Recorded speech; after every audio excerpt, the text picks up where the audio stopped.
got zero friends.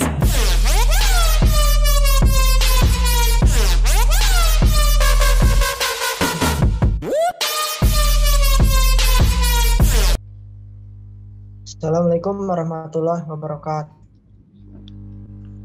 Waalaikumsalam warahmatullahi wabarakatuh.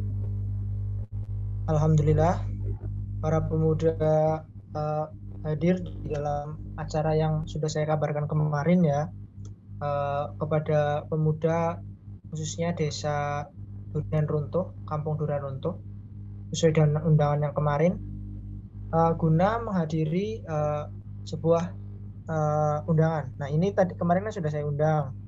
Nah, untuk acaranya itu kita akan diberikan sebuah edukasi atau sesuatu yang bermanfaat, menambah pengetahuan dari mahasiswa atau mahasiswi keperawatan Universitas Jenderal Ahmad Yani Yogyakarta. Nah, ini sepatutnya kita terus, khususnya para pemuda, memperhatikan, mengingat di era yang zaman modern seperti ini atau di zaman yang sekarang ini banyak ya public figure yang tertangkap karena adanya kasus narkoba. Nah, ini dari mahasiswa keperawatan Unjaya atau Universitas Jenderal Ahmad Yani Yogyakarta akan memberikan sebuah penyuluhan atau edukasi tentang bahaya narkoba. Nah, itu nanti Mas dan Mbak yang hadir di sini bisa terus mengupdate atau memperhatikan apa yang disampaikan oleh mahasiswa dari Unjaya tersebut. Nah, untuk selanjutnya, waktu dan tempat saya persilahkan. Kurang lebihnya sambutan dari saya. Assalamualaikum warahmatullahi wabarakatuh. Waktu dan tempat kepada mahasiswi saya persilahkan. Waalaikumsalam warahmatullahi wabarakatuh. Baik Pak, terima kasih untuk waktunya. Pada kesempatan kali ini saya oleh Bapak untuk menjelaskan kepada remaja Kampung Durian Runtuh tentang pencegahan narkoba. Sebelumnya perkenalkan dulu ya, ini saya enaknya panggil teman-teman aja ya, karena saya rasa umur kita tidak terpaut jauh. Oke teman-teman, saya mahasiswi dari Keperawatan Universitas Jenderal Ahmad Yani Yogyakarta. Nama saya Diah Wahyu Setianingrum. Teman-teman bisa panggil saya Mbak Diah. Pada kali ini saya akan menyampaikan materi tentang narkoba. Kira-kira saya nanti akan membutuhkan waktu sampai 20 atau 30 menit. Apakah teman-teman bersedia? Bersedia, Kak. Silakan, Mbak. Silakan. Bersedia, Mbak. Oke, untuk menambah semangat kita pada malam hari ini, saya punya yel-yel. Nanti saat saya bilang generasi emas penerus bangsa, teman-teman bisa menjawabnya dengan remaja bebas narkoba. Oke, teman-teman? Oke, Kak. Oke, kalau gitu kita mulai ya. 1, 2, 3. Generasi emas penerus bangsa. Remaja bebas narkoba. Nah, betul sekali. Langsung saja ya. Saya memaparkan materi pada kesempatan kali ini.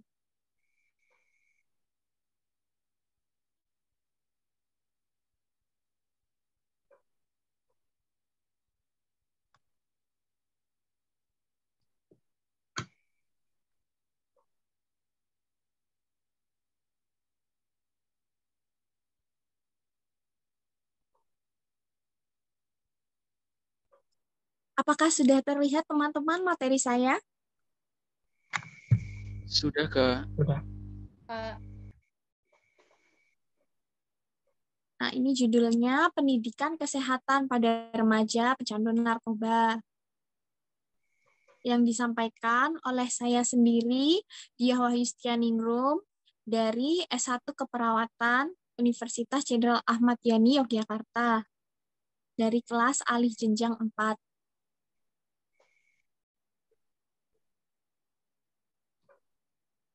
Sebelumnya kita mengenal definisi remaja. Saya mau tanya dulu nih sama teman-teman. Di sini umurnya berapa tahun, teman-teman, kalau boleh tahu? Saya 20, Mbak. Oh ya, yang Saya satunya umur 20, berapa? Mbak. Oh ya, 20 sama-sama juga, umur Mbak. 20. Oke, kalau gitu Iya. saya lanjutkan membacanya ya. Remaja adalah individu yang belum mencapai 21 tahun dan belum menikah. Anak dianggap remaja apabila telah mencapai umur 16 sampai 18 tahun atau sudah menikah dan mempunyai tempat untuk tinggal. Secara teoritis, terdapat perbedaan pendapat tentang batasan tentang usia remaja. Masa remaja menjadi 4 bagian. Yang pertama, masa pra-remaja atau prapubertas, kisaran usia 10-12 tahun. Yang kedua, masa remaja awal atau pubertas, rentang usia 12 hingga 15 tahun. Yang ketiga, ada masa remaja pertengahan dengan rentang usia 15-18 tahun. Dan yang terakhir, masa remaja akhir di rentang usia 18-21 tahun. Ini sesuai dengan usia teman-teman ya, 20 tahun berarti pada saat ini teman-teman berada di masa remaja akhir. Selanjutnya ada perubahan masa remaja. Yang pertama, peningkatan emosional yang terjadi secara cepat pada masa remaja, yang dikenal sebagai masa stroke atau stres. Kemudian ada perubahan secara cepat fisik, disertai kematangan seksual. Ketiga, ada perubahan dalam hal uang. Keempat, ada perubahan nilai. Dan yang terakhir, kebanyakan remaja bersikap ambivalen dalam menghadapi perubahan yang terjadi. Ini untuk motif kenakalan remaja. Yang pertama, untuk memuaskan kecenderungan keserakahan, salah asuh dan salah didik orang tua, hasrat untuk berkumpul dengan kawan senasib dan sebaya, dan yang terakhir, konflik batin sendiri. Nah, ini selanjutnya saya menjelaskan bentuk-bentuk kenakalan dari remaja. Yang pertama, ada kebut-kebutan di jalan yang mengganggu keamanan lalu lintas. Kedua, perilaku ugal-ugalan yang mengacaukan ketentraman. Kemudian, perkelahian antar geng yang menimbulkan korban jiwa. Membolos sekolah, lalu menggelandang di sepanjang jalan. Kemudian ada kriminalitas anak, seperti mencuri, mencopet, atau menjamret. Selanjutnya ada berpesta pora sambil mabuk-mabukan sehingga bisa melakukan hubungan seksual. Yang selanjutnya ada perjudian dan bentuk-bentuk permainan lain dengan taruhan. Dan yang terakhir ini, kecanduan dan ketagihan bahan narkoba yang erat bergandengan dengan tindak kejahatan yang selanjutnya akan kita bahas pada kesempatan kali ini. Definisi narkoba itu sendiri. Secara etimologis, narkoba atau narkotika didasarkan pada kata Inggris atau drug atau narkotik yang berarti pereda tidur dan nyeri. Narkoba adalah singkatan dari narkotika, psikotropika, dan bahan adiktif lainnya. Narkoba adalah obat, bahan, atau zat dan bukan tergolong makanan jika diminum, dihisap, dihirup, ditelan, atau disuntikan. Berpengaruh terutama pada kerja otak atau susunan syaraf pusat dan sering menyebabkan ketergantungan. Akibatnya, kerja otak menjadi berubah, bisa meningkat ataupun menurun. Demikian juga fungsinya. Nah, untuk jenis-jenis narkoba sendiri, yang pertama ada opium, ada morfin, ada ganja, ada kokain, ada heroin, ada sabu-sabu, ada ekstasi, ada putau, ada alkohol, dan ada sedatif atau hipnotika. Apa sih faktor penyebab penggunaan narkoba di kalangan remaja sendiri? Karena pada data BNN, tahun 2020, kebanyakan dari pengguna narkoba itu adalah remaja. Yang pertama dari faktor individu, terdiri dari aspek kepribadian, seperti kecemasan atau depresi, yang tidak mampu menyelesaikan kesulitan hidup. Kemudian ada faktor sosial budaya, seperti kondisi keluarga dan pengaruh teman. Kemudian ada faktor lingkungan yang tidak baik, yang menyangkut perkembangan psikologis anak bisa mengarahkan seorang anak menjadi user atau pemakai narkoba itu sendiri. Dan yang terakhir ada faktor narkoba itu sendiri, yaitu rasa ingin tahu atau coba-coba atau pelarian dari masalah dan lingkungan yang buruk. Nah, apa sih dampak atau bahaya dari penggunaan narkoba yang perlu teman-teman tahu agar tidak terjerumus pada sindikat narkoba? Yang pertama ada otak serta syaraf dipaksa untuk bekerja di luar kemampuan yang sebenarnya. Pernafasan tidak akan bekerja dengan baik dan cepat lelah. Kemudian penggunaan lebih asal dosis yang bisa ditahan oleh tubuh akan mendatangkan kematian secara mengerikan. Dan yang terakhir, muncul ketergantungan, baik rohani, jasmani, sampai timbulnya keadaan yang berfokus pada sebab putus obat. Lalu bagaimana sih upaya pencegahan penggunaan narkoba? Untuk peran diri sendiri, yang pertama harus mengenal dan menilai diri sendiri. Selanjutnya, harus percaya diri, memilih pergaulan yang baik, menerapkan pola hidup sehat, dan memperkuat iman dan takwa kepada Tuhan Yang Maha Esa. Selanjutnya ada peran keluarga. Untuk orang tua, hendaknya jangan segan dalam berkomunikasi dan berinteraksi dengan anak. Orang tua juga hendaknya menjadi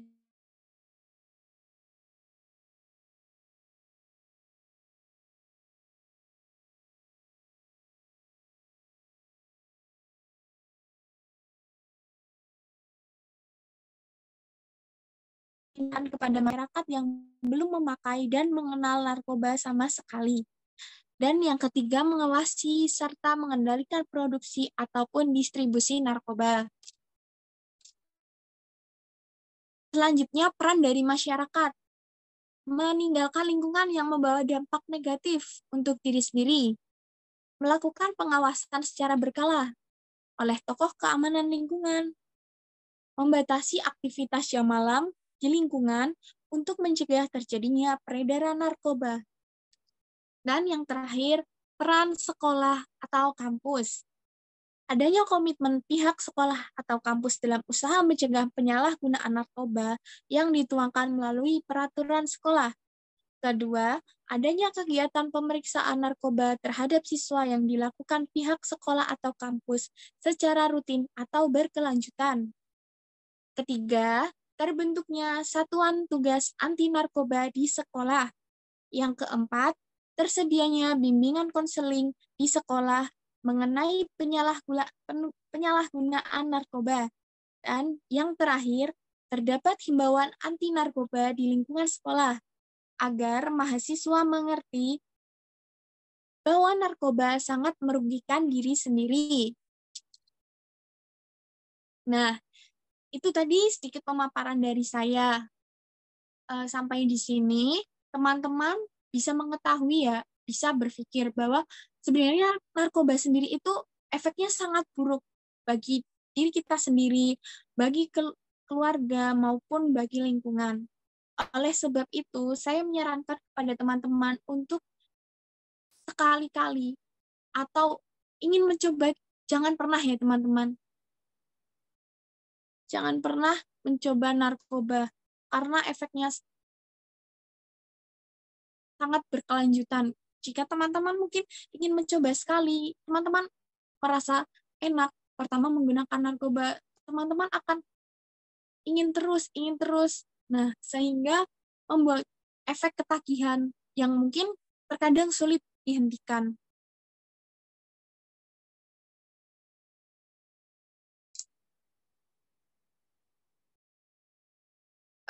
Mungkin itu presentasi yang saya sampaikan malam ini. Selanjutnya, saya akan membuka sesi diskusi atau tanya jawab kepada teman-teman. Apakah dari teman-teman ini ada yang ingin bertanya atau berdiskusi, belajar bareng mengenai masalah narkoba yang telah saya sampaikan tadi?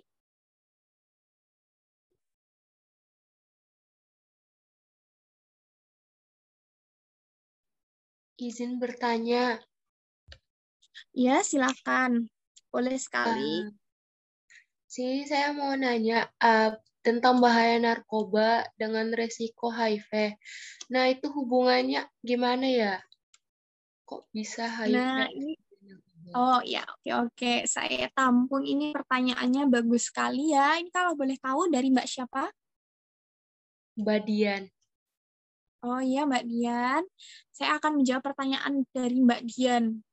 Kenapa sih pengguna narkoba itu bisa berisiko terkena HIV? Ada nih, penggunaan narkoba jenis suntik. Nah, jenis suntik itu apabila digunakan bersama-sama, bukan hanya satu orang saja yang menggunakan jarum tersebut, itu sangat berisiko tertular oleh HIV.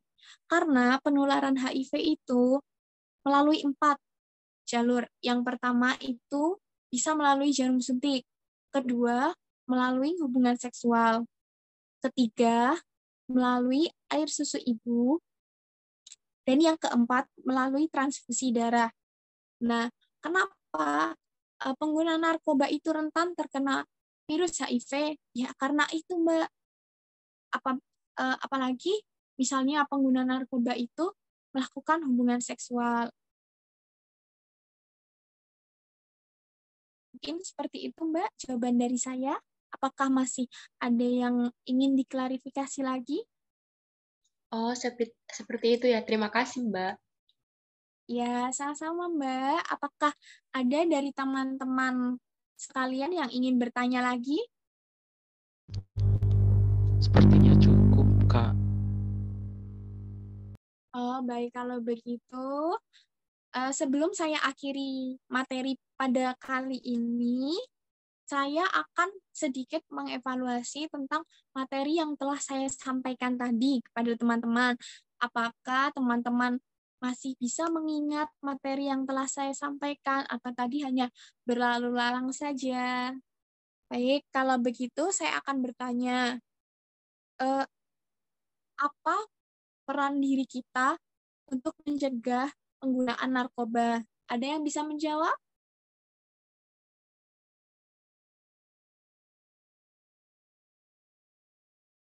Izin menjawab, Mbak. Oh iya, boleh. Silahkan. Ini Mbak siapa ya? Mbak Dian. Wah, iya Mbak Dian lagi. Wah, sangat aktif sekali ya mengikuti kegiatan pada malam hari ini. Oke, Mbak Dian, silakan dijawab pertanyaannya. Yaitu mengenal dan menilai diri sendiri. Terus percaya diri, memilih pergaulan yang baik, terus menerapkan Ya, pola hidup sehat, dan terakhir itu memperkuat iman dan takwa kepada Tuhan Yang Maha Esa. ya betul sekali. Selanjutnya, saya akan bertanya lagi dengan Mas yang di depan ini. Mas siapa ya? Mas Erwin, Kak. Oh ya, Mas Erwin. Ini saya mau bertanya, dampak dari penggunaan narkoba itu tadi apa yang sudah saya jelaskan? Yang sudah tadi Kakak jelaskan itu otak serta saraf dipaksa untuk bekerja. Terus yang ada lagi pernapasan tidak akan bekerja dengan baik dan cepat sekali lelah. Yang selanjutnya itu penggunaan lebih asal dosis bisa ditahan oleh tubuh akan mendatangkan kematian secara mengerikan. Yang selanjutnya itu muncul ketergantungan baik rohani dan juga ini jasmani sampai timbul keadaan yang berfokus sebab putus obat.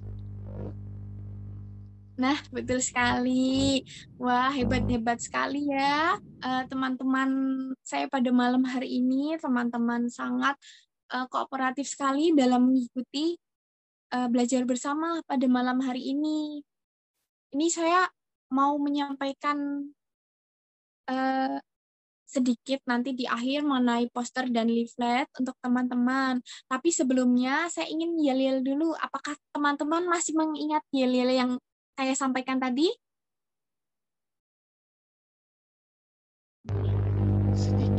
Sedikit lupa, Kak. Oke. Kalau begitu, saya berikan lagi ya. Nanti kalau saya bilang generasi emas penerus bangsa, teman-teman bisa bilang remaja bebas narkoba. Oke, teman-teman? Oke, Kak. Ya, kita coba dulu ya. Generasi emas penerus bangsa, remaja bebas narkoba. Oke, kita coba sekali lagi ya, teman-teman. Generasi emas penerus bangsa, remaja bebas narkoba. Oke, bagus sekali teman-teman. Aplaus buat kita semua. Saya juga mengucapkan terima kasih kepada Bapak Lurah yang ikut pada malam ini memantau kegiatan langsung melalui Zoom meeting. Nah, kita sudah tiba ya teman-teman di penghujung acara. Saya memohon maaf apabila dalam penyampaian materi pada kesempatan kali ini saya memiliki banyak kesalahan perkataan atau teman-teman tidak suka dengan penyampaian saya tadi. Saya mohon maaf ya teman-teman. Baik, iya Mbak. Nah, untuk selanjutnya nanti saya akan membagikan leaflet dan poster kepada teman-teman. Nanti apabila teman-teman lupa dengan pengajaran yang saya berikan pada malam ini, teman-teman bisa membaca poster dan leaflet yang telah saya bagikan nanti. Nanti saya titipkan kepada Pak Lurah ya. Mungkin kalau jumlahnya kurang, nanti bisa dibantu untuk memperbanyak ya Pak. Iya. Terima kasih ya Mbak. Mungkin cukup. Oke Pak, sama-sama. Mungkin dari saya cukup sekian. Assalamualaikum warahmatullahi wabarakatuh. Waktu dan tempat saya kembalikan lagi kepada Bapak. Oke, waalaikumsalam warahmatullahi wabarakatuh. Sebelumnya saya ucapkan terima kasih ya kepada Mbak Dia selaku mahasiswi dari Universitas Jenderal Ahmad Yani Yogyakarta yang telah memberikan edukasi tentang bahaya narkoba yang tadi ada berhubungannya dengan HIV.